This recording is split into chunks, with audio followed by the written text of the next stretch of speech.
2 Timóteo capítulo 3. Versículo 1, Paulo diz, mas saibam, repitam, saibam, que nos últimos dias, são os dias em que vivemos, certo? Tempos perigosos virão. Bem, a palavra perigosos aqui literalmente é difíceis, certo? Outra tradução, a Bíblia Viva diz, será muito difícil ser cristão nos últimos dias. Agora, olha aqui para mim. Eu olho para Paulo e olho para os nossos dias. E eu penso, ok, Paulo diz que nos meus dias vai ser difícil ser cristão. E eu fico, peraí. Você sabe o que aquele cara passou? Ei, ele apanhou 3 vezes com uma vara? Sabia que quando se apanhava com vara, isso marcava os ossos das pessoas e isso doía por semanas e semanas? 5 vezes ele foi chicoteado 39 vezes, quer dizer, 40 menos 1, 39 vezes 5 vezes. E para chicotear o amarraram num poste, as costas esticadas na ponta dos dedos, e eles vinham e chicoteavam a carne. 5 vezes diferentes. Ele foi apedrejado, dado como morto. Ele foi perseguido em quase toda a cidade que foi. Esse homem olha para os meus dias e diz que serão difíceis. E eu penso, ok, eu perdi alguma coisa, certo? Eu devo ter deixado passar alguma coisa, não é? E ele vem dizendo, veja, nos últimos dias, tempos difíceis virão. Por quê? E ele diz a razão. Porque os homens serão amantes de si mesmos.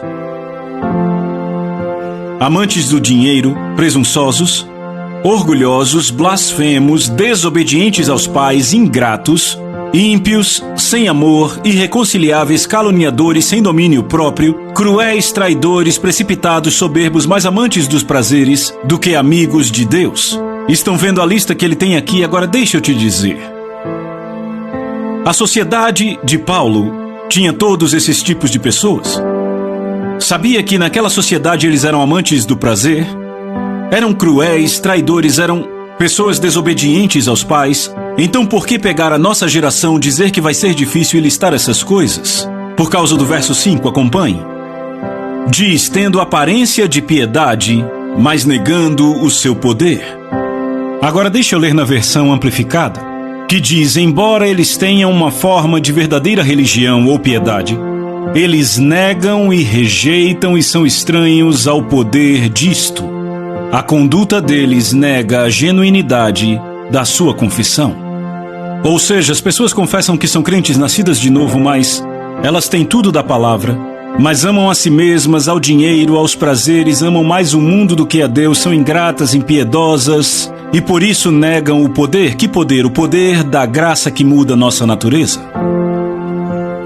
A verdadeira graça de Deus, o verdadeiro poder de Deus muda nossa natureza e faz uma pessoa ingrata tornar-se grata, uma pessoa impiedosa tornar-se piedosa, desobediente tornar-se obediente, entendem? Quando alguém realmente encontra Jesus, a natureza muda. Eu já visitei prisões de segurança máxima e eu tenho visto o comportamento cristão mais em assassinos condenados pelo resto da vida do que tenho visto em muitas pessoas na igreja. E por que é assim? Porque houve uma genuína conversão na prisão.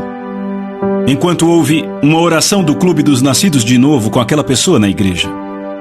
Então, quando Paulo está falando dos últimos dias, ele quer dizer que haverá um engano descontrolado. E o engano é o seguinte, eu já fiz aquela oração, tá tudo bem? Eu estou com Jesus, eu sou cristão. Mas ainda assim, não oraram com o coração, não entregaram o coração, não consideraram custo. Este é o engano. Eu levei muito tempo para fazer meus filhos entenderem. Eles iam para escolas cristãs e adolescentes fazendo sexo, usando drogas, fazendo tudo isso. Mas pai, o pai deles é diácono, mas pai, o pai deles é pastor, mas pai, o pai deles é isso. E eu disse, não importa o que o pai deles é, nem o que dizem que são, não importa se citam muito a Bíblia, pois a conhecem das aulas e da igreja. Qual o fruto deles?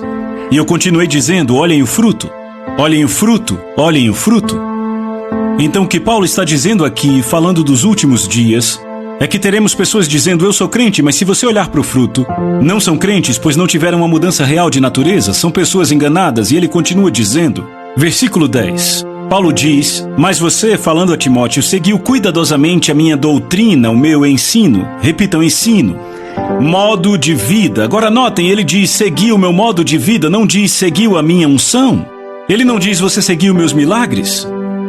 A principal coisa que nos qualifica é o caráter de Jesus. Por isso que o apóstolo João disse em 1 João 2, aquele que diz que está em Jesus deve andar como ele andou.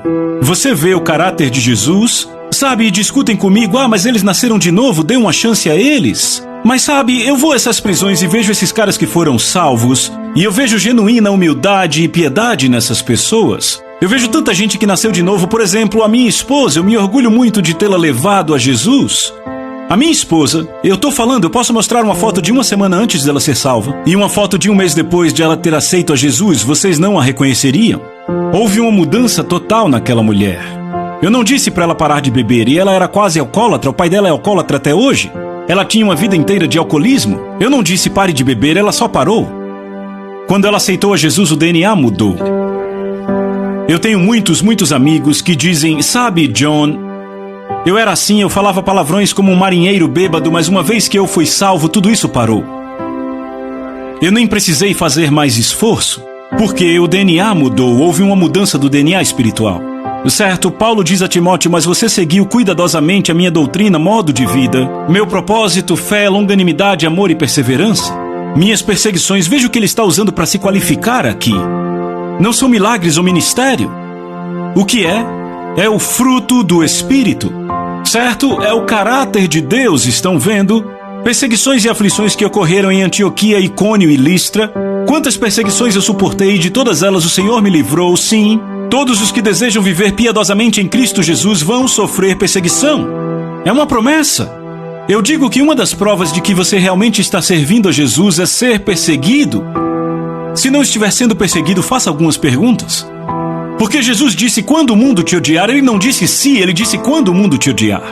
Saibam que ele também me odiou.